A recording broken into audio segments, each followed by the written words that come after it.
Hi friend, good morning. आज के सकाल सकाल चले एसेছি তোমাদের কাছে নতুন একটা ব্লগ নিয়ে।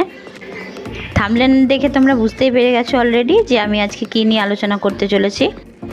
তো বন্ধুরা স্কিপ না করে সম্পূর্ণ ভিডিওটা দেখতে থাকো, পারলে এখনই একটা লাইক করে দাও।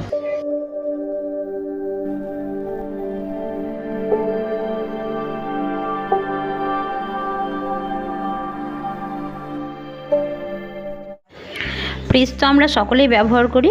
তো ফ্রিজটাকে আমরা ভালো রাখবো কী করে, পরিষ্কার রাখবো কী করে, আমি যেভাবে ফ্রিজ পরিষ্কার করি তোমরাও এই ঘরোয়া পদ্ধতিতে ফ্রিজ পরিষ্কার রাখতে পারো।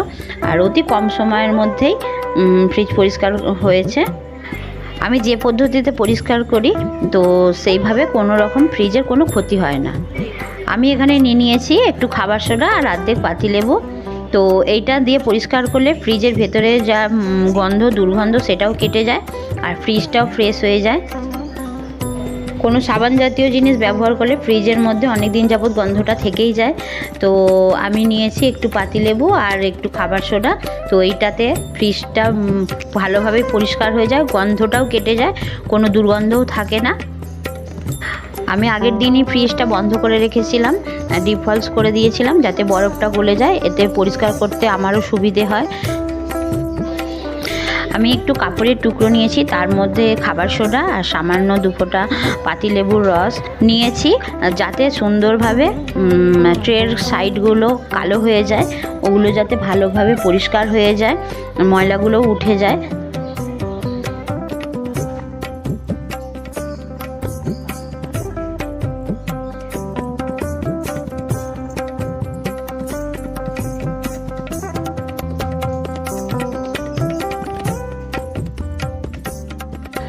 আমি ট্রেটাকে বার করে নিলাম, ওই একইভাবে পরিষ্কার করব যাতে একদম পুরো ঝকঝকে তকতকে হয়ে যায় জিনিসটা, সাইডগুলো কালো হয়ে যায়। তো তার জন্য এগুলো একটু খাবার সোডা আর পাতিলেবুর রস নিলে এগুলো অনায়াসেই দাগগুলো চলে যায়, পরিষ্কারও হয়ে যায় অনেকটা। ভেতরে এখনও বরফ থেকে গেছে, তো বরফগুলো একটা থালার মধ্যে নিয়ে নিচ্ছি যাতে একদম পুরোপুরি পরিষ্কার হয়ে যায়, জল যাতে না একটুও থাকে। তো বরফ থাকলে অসুবিধা হবে পরিষ্কার করতে, ওই জন্য ভালোভাবে একদম নিয়ে নিচ্ছি বরফগুলোকে।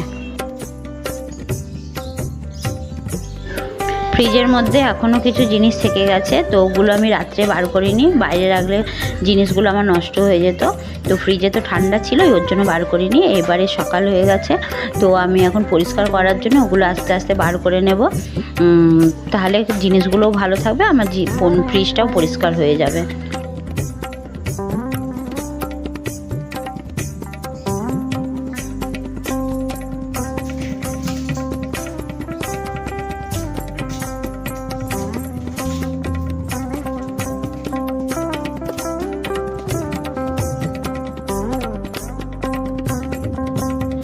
দেখো বন্ধুরা, ফ্রিজের কর্নারগুলো কেমন, র্যাকের কর্নারগুলো কেমন কালো স্পট পড়ে গেছে। তো পাতিলেবুর রস আর খাবার সোডা নিয়ে যখন পরিষ্কার করব একদমই পুরো পরিষ্কার হয়ে যাবে, ওগুলো দাগগুলো একদমই চলে যাবে। তো বন্ধুরা তোমরা এখনই একটা লাইক করে দাও, আর আমার চ্যানেলে যারা নতুন, যারা আমার ভিডিওটা নতুন দেখছো তারা অতি অবশ্যই আমার চ্যানেলটাকে সাবস্ক্রাইব করে আমার পাশে থাকো।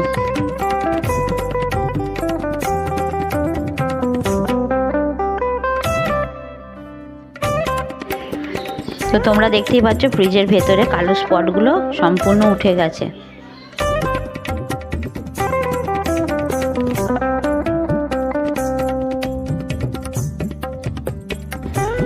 কাপড়ের টুকরোটা একটু সামান্য ভিজিয়ে নিয়েছি, তার মধ্যে একটু খাবার সোডা আর 2 ফোঁটা পাতিলেবুর রস নিয়েছি, নিয়ে আর একবার পরিষ্কার করে নেবো, ভালোভাবে পরিষ্কার করে নেবো।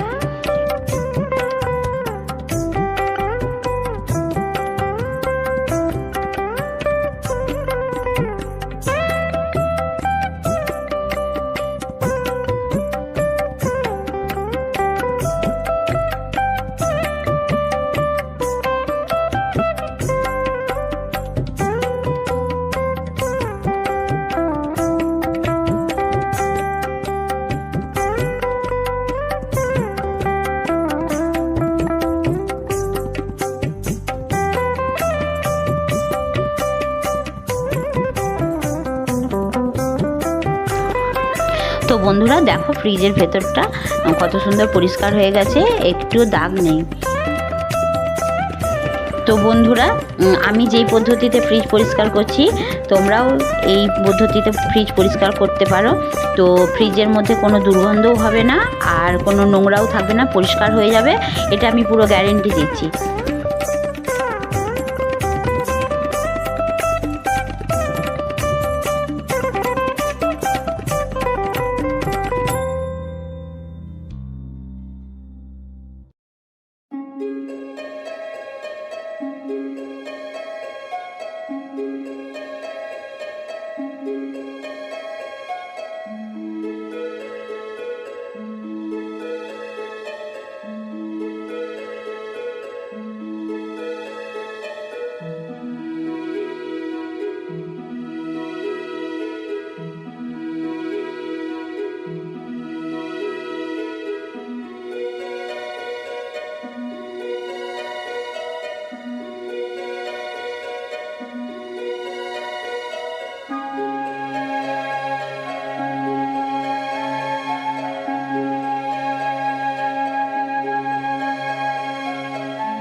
বাস্কেটের ভেতরে কিছু ফল আর কিছু আনাজ আছে, তো ভেতরটা আমি পরিষ্কার করে নিয়েছি আর বাইরেটাও একটু পরিষ্কার করে নিচ্ছি। এবার ফ্রিজের মধ্যে ঢুকিয়ে দেব।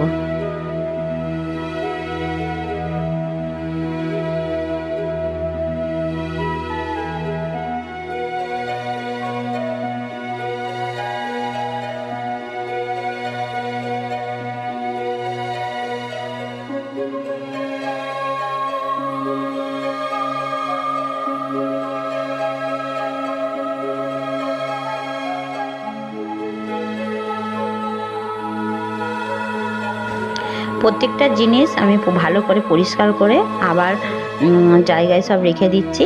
আর এই সাইডে যে র্যাক আছে, র্যাকেরও প্রত্যেকটা জিনিস আমি নামিয়ে র্যাকগুলো পরিষ্কার করে, র্যাকের জিনিসগুলো পরিষ্কার করে আবার যথাস্থানে রেখে দেব।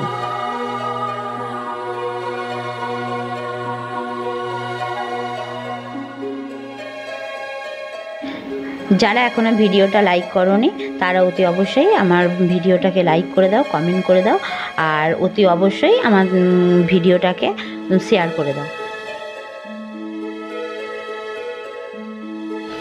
ডোরের র্যাকগুলোকে খুলে ভালোভাবে পরিষ্কার করে আবার সব জিনিসপত্র যেখানে যা রাখার সেখানে সব রেখে আবার জায়গায় রেখে দেব। প্রত্যেকটা র্যাক খুলে আমি পরিষ্কার করে নিয়েছি আর ওগুলো আটকানো হয়ে গেছে, এটা বাকি আছে, তো এটাও করে নিচ্ছি। ভেতরের এই জায়গাটাকেও পরিষ্কার করতে হবে। দেখো কেমন কালো স্পট পড়ে আছে, তো যদি না মুছে ভালোভাবে এটাকে পরিষ্কার করি তো কালো দাগটা থেকেই যাবে। ওর জন্য র্যাকগুলোকে খুলে ভালোভাবে পরিষ্কার করে নিচ্ছি।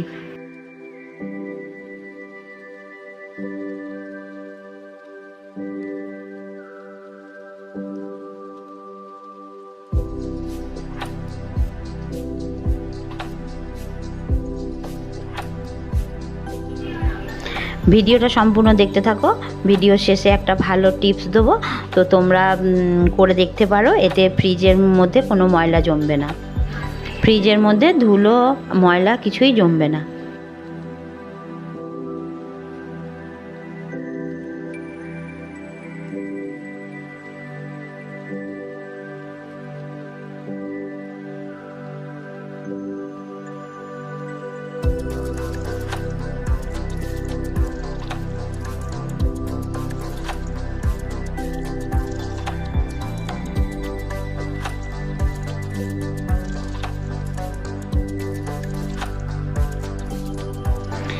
ফ্রিজের এই রাবারগুলোতেও প্রচুর ধুলো ময়লা জমে, তো রাবারগুলোও প্রচণ্ড নোংরা হয়ে গেছে, তার জন্য এটাকেও পরিষ্কার করতে হবে। আর যারা ফ্রিজের কভার ব্যবহার করেন তো খুবই ভালো, আর যারা করেন না তারা অতি অবশ্যই ফ্রিজের ডোর পর্যন্ত একদম কভার লাগান, যাতে কভারটা পুরো ডোরের ওপর পর্যন্ত থাকে। তার ফলে কোনো ধুলো ময়লা ভেতরে ঢুকতে পারবে না। বাইরের ধুলোবালি ও সিলিংয়ের ময়লার হাত থেকে রক্ষা করার জন্য ফ্রিজটাকে তো ফ্রিজের ডোর পর্যন্ত আমাদের কভারটা লাগাতেই হয়, নাহলে ওপর থেকে কোনো বিষাক্ত পোকামাকড়ের মলমূত্র রাবারের মধ্যে পড়তে পারে। তো যখনই আমরা ফ্রিজ খুলব তখনই সেই মলমূত্র খাবারের মধ্যে চলে যেতে পারে। তো সেই খাবার খেয়ে আমরা অসুস্থ হয়ে পড়তে পারি। তো আমাদের খেয়াল রাখা উচিত যখনই আমাদের ফ্রিজের কভারটা থাকবে ডোর পর্যন্ত যাতে থাকে, যাতে বাইরে থেকে কোনো ধুলো ময়লা বা বিষাক্ত পোকামাকড়ের মলমূত্র ভেতরে না ঢুকতে পারে। সাইডের রাবারগুলো নোংরা হয়েছে, তো আমি ওগুলোকেও পরিষ্কার করে নিচ্ছি।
পিছনে যে ট্রেটা আছে ওইটার মধ্যেও জল জমে, আর আমারও জল জমেছে, আর এখানে ময়লাও পড়েছে। তো ওটাকে জলটাকে পরিষ্কার করে নিতে হয় সপ্তাহে সপ্তাহে, না হলে ওর থেকে মশার ডিম পাড়তে পারে। তো ওটাকে আমি ভালো করে মেজে ধুয়ে আবার লাগিয়ে দেবো।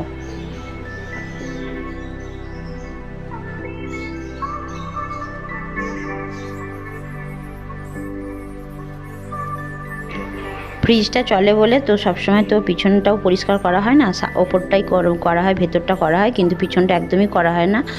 তো যেহেতু পরিষ্কার করছি, পিছনটা দেখছি অনেক ধুলো পড়েছে, তো ওগুলোকেও ভালোভাবে পরিষ্কার করে নিচ্ছি।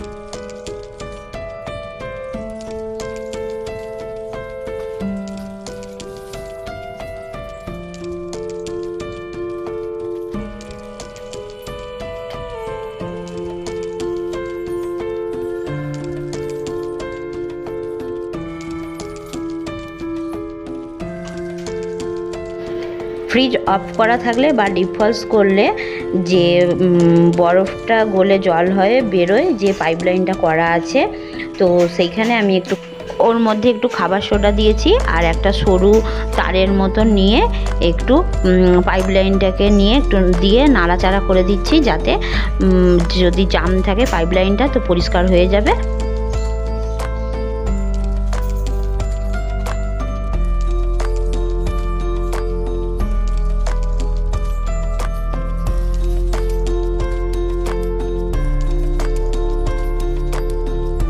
তো বন্ধুরা, ফাইনালি আমার ফ্রিজ পরিষ্কার করা হয়ে গেছে।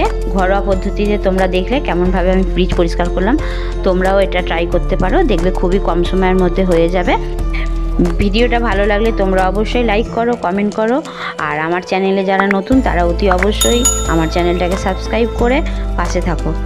তো বন্ধুরা, দেখা হবে নেক্সট ভিডিওতে। ততক্ষণ তোমরা ভালো থেকো, সুস্থ থেকো, টাটা।